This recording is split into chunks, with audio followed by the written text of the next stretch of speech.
Hey, hey, hey! Daily Dose of Dave, so pumped to be with you. Daily Dose of Dave coming to you live.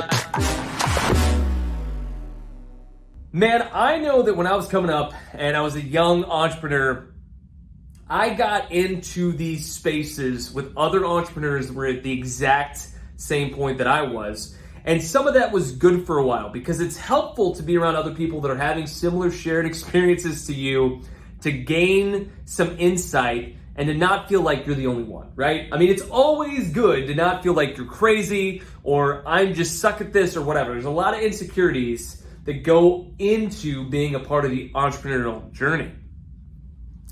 But eventually what happened was I realized that I had to get outside of this group. I had to get around people that were doing better than I was. And so that became my ambition. Who can I find that's doing better than I am? And how can I circle myself with people that are really achieving at a high level? And I started to cherry pick people that I wanted to hang out with.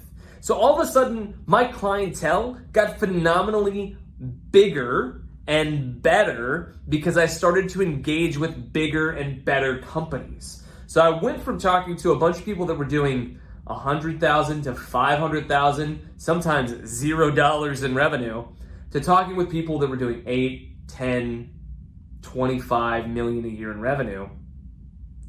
And it elevated my game. It made me better. And what I see happening too often is entrepreneurs love to be safe. Because so much of our lives are not safe. It's one big fucking poker game where we're putting everything on the line every day, multiple times a day. So being around people that we know, like, and trust, that feels good. But what often happens is people stay amongst the same group of people. This is why I left the co-working space that I used to be in.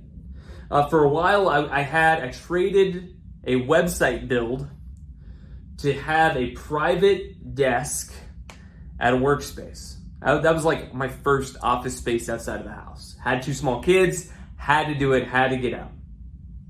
It was great, man. I loved it. It was really, really helpful to me. And then we moved from that to getting a second desk that we paid for. And then we moved from paying for that second desk to the biggest office space in that co-working building. I love co-working. I think it's super helpful. I recommend it to people. It's great. There was a point in time where I realized I was in the biggest office in a co-working space and I had to get out if I was going to grow. Because I had a different level of ambition. And so there's all these things that you need to do to stay motivated, people. You have to do them. For me, I try and grow my footprint as often as I possibly can. Because then I will make moves to expand. Some people will go broke. So like Grant Cardone does this, right? He's like, I go broke every 6 months or whatever, which is fine. That's cool. Because then it forces them to go sell. I prefer to say I'm going to build out the space so that I go sell to fill the seats that we have and get moving that way. Whatever it takes, elevate yourself. The biggest thing here is you got to get out of the entrepreneurial bubble. Like there's a bubble of entrepreneurs that hang out together all the time. And at some point you're going to need to transition from the entrepreneur bubble to the I own a business and I'm super successful bubble. To the I'm hella successful bubble, to I'm a billionaire successful bubble. You have to elevate yourself and elevate your spheres so that you get the results that you want.